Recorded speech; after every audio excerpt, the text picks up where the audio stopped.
Questions first from student athletes. Yeah, I thought, Bobby Dahlback pitched really well, obviously. I thought he was really tough for our guys to see, and we knew that from the scouting report, and we knew that on video. He had really about 4 different types of pitches that he was throwing. I think Collins could probably answer that better for you, but, when we took good swings, we didn't get hits.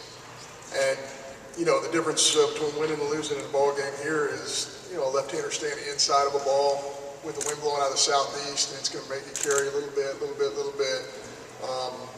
When he gets off the wall and run scores from first base. I mean, that's the difference in the ball. That's why we're not still playing right now. So I thought the play their first baseman made late in the ball game off the bat of Lowe was really a game changer, because if that ball gets through, it really changes the nature of the game. So they made plays when they had to. I thought we pitched it pretty darn good. We strike out 9, we walk 1, they walk 2. We punch out 10 times. I thought it was really interesting. Most of our strikeouts came later on in the ball game. That's unusual, because most of the time your strikeouts are going to happen early in the game, and you're going to adjust. But I thought, Dahlback got stronger during the course of the game, and we just didn't do a good job adjusting to him. So hats off to him. I thought he was really good, especially since he's been, he pitched on Sunday, so he didn't have a full week to recover. He pitched on Friday night. He relieved on Friday night. He pitched on Sunday, and now he's pitching on Friday. And that doesn't happen a lot in college baseball. So, I think that speaks to his toughness and his competitiveness, and he did a really good job. I thought he was, the difference in the ball game. We just could not put together an inning against him. Questions from student athletes. Start down front left. Gavin, Mike Bond from the Clear and Ledger. As John kind of said, what made Bobby Dahlback so difficult to hit off? He did a great job tonight. Obviously, he really did a good job of throwing strike 1 with multiple pitches. He was either a fastball or a breaking ball. And to lefties, he was a fastball or an off-speed pitch. He didn't leave a lot of balls over the middle of the zone. His misses were either off the plate or they were up. There weren't anything we can get good barrel on. He didn't leave anything in the middle of the zone. He just had a great tempo of the game, and we didn't slow him down, and we didn't make adjustments. We'll go to the front right, Ben. Ben Wake, Commercial Dispatch. Gavin, he kind of mentioned the 4 pitches. It looked like he had y'all kind of, just timing wasn't there. Just how good did he do a good job of mixing his pitches? Yeah, he just did a good job mixing pitches. He had multiple pitches in the zone for strikes all night. He threw a lot of strike 1, and I think that really was the key to his whole outing, and we just need to do a better job making adjustments.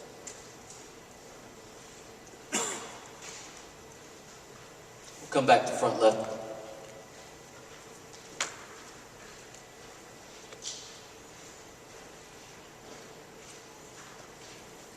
Dakota, for you, how are you able to return to the form it looked like during the final month of SEC play? Pitched really well. What was working for you? How did you kind of bounce back? I feel like just coming back from the long week, I had kind of a shorter start last time, so we really got back into the basics of my routine, and had some help with Coach Johnson. Had a great bullpen going into the start, so I just feel like I got my feel back and was able to just put everything in the zone. We'll go to the back left, Rob. Robbie Downey from WCBI. Gavin, what needs to change tomorrow and Sunday, presumably, for you guys to get these next 2 wins and move on? I don't think we need to change much. We're going to prepare the same way. We're going to, do everything like we have been all year. But I think, we don't usually get shut out very often, and I think it's going to be a different look for tomorrow, and we're going to come out ready to attack. We'll come back to the front left. Mike. Gavin, could you describe the emotion in the dugout, the final at bat? It seemed like, I know Michael Smith and Eli Barrera were really jumping at the beginning of the bat, thought that this was going to be the game-tying at bat, and then kind of the emotion afterward. Yeah, I thought we finished strong. I thought everyone throughout the game stayed locked in, and we never stopped. We never quit the whole night. We stayed calm. We didn't let the game speed up on us, and I think just the only thing we need to make an adjustment on is the pitchers. We'll go to the back left, and then we'll go back right. Steve Robertson with Dogs Bite, James Page. Gavin, after the power outage, the crowd seemed to really give you guys a little bit of a lift. What kind of impact did that have on you guys? Yeah, it got us going. Obviously, that little whatever happened, you know, it was good to, you know, get everyone back and get in their right minds and get ready to, you know, keep fighting. And yeah, it just kind of gave us a good boost. We'll go to the back right, Andy. Dakota, Andy Lee, WTVA Television. If this was your final start at Duty, what was it like to get that standing ovation as you exited the field? You know, just being able to be here for 3 years and just being able to kind of go out there, and I guess I did have pretty good stuff, but I mean, I'm never going to forget the one pitch I didn't execute, you know. I mean, Mississippi State and being here in front of these fans, it's something, but, you know, I felt like my performance kind of was a little bit less than what I wanted it to be. All right, we'll come back down here to the front left.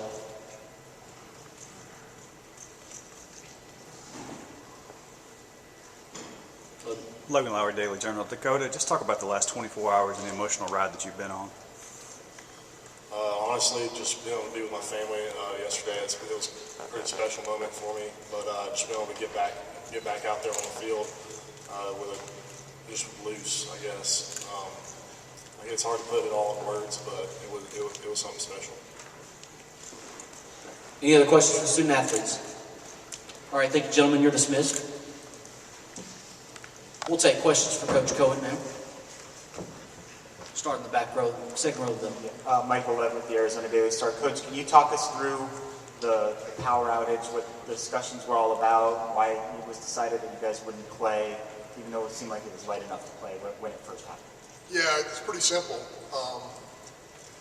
If you have lighting in the top half of an inning, you have to have lighting in the bottom half of an inning. It's called, you know, competitive fairness. It's called equality. So obviously that's a matter that the NCAA rules on, but that's just my opinion, which is probably worthless. But if you have lights on for the top half of an inning, you have to have lights on for the bottom part of an inning. I thought it was pretty simple, and I thought it was very well handled by everybody involved here at Mississippi State and the officials. come down here, front left, Mike. John, what did you think of Dakota's performance tonight? What made him kind of that bounce back after the two rough starts? Yeah, I thought he had a couple of, you know, out of the, whatever he threw, in 92 pitches he threw, I thought he probably had about 2 or 3 pitches that he wants back. You know, one of them, you know, the 2-strike, a 1-2, one of them was an 0-2 that they got barreled to. And again, the left-handed bat, the spin, the southeasterly wind, it really pushed that ball, you know, to where Reed couldn't get to it. And, you know, we probably want that ball back if it's a normal day where, you know, you have a southwesterly or no wind at all. Yeah, ball might hang up a little bit. We might be able to get to it. But, you know, that's one swing out of however many that were in the course of the game. So we hit some balls hard. We hit some balls hard at them. You know, they made some really good plays defensively. You know, like the first baseman, I thought, made the play of the ball game because he's coming off the bag there. And if that ball gets by him in the 4-hole, we're probably going to be first and third. And, you know, and I think it's, you know, obviously that's going to really change the game. But he made a great play. And, they got the lead out at second base, and you know, those are the things that happen in regionals. Those are the things that happen every weekend in the Southeastern Conference.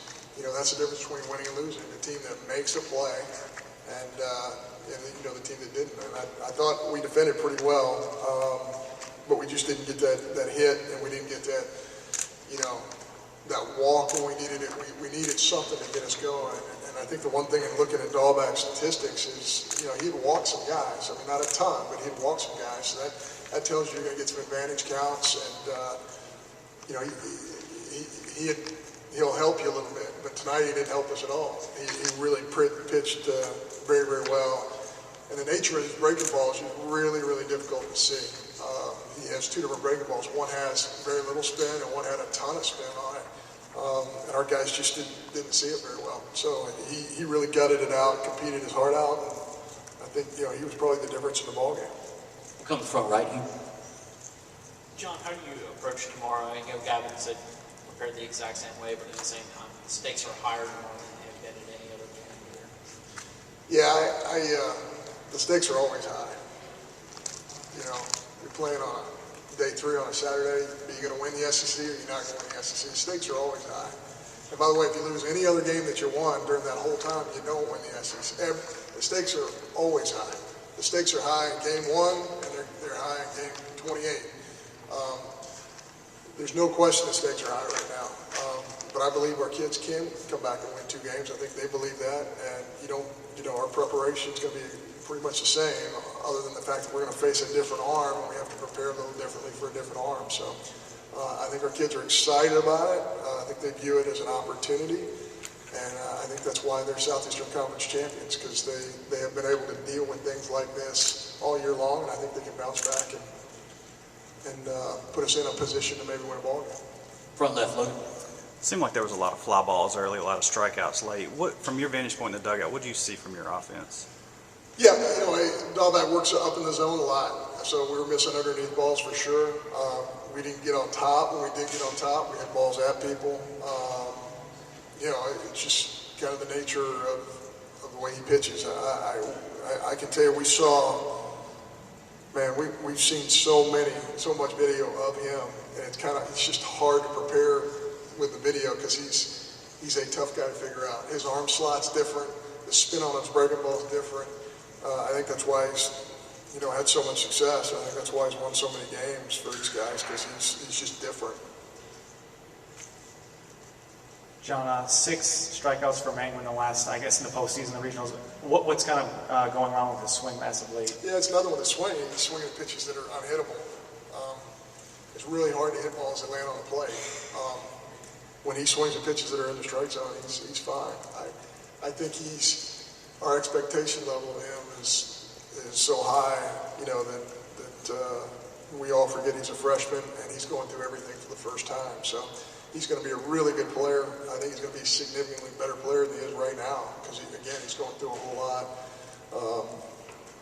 I think he wants to get the hit on every single pitch. And, he's going to develop some patience, and he's going to develop a little bit better strike zone. And I think obviously he has had a great year, but I think he can be even better player than he is right now. All right, any other questions for Coach Cohen? All right, thank you, Coach.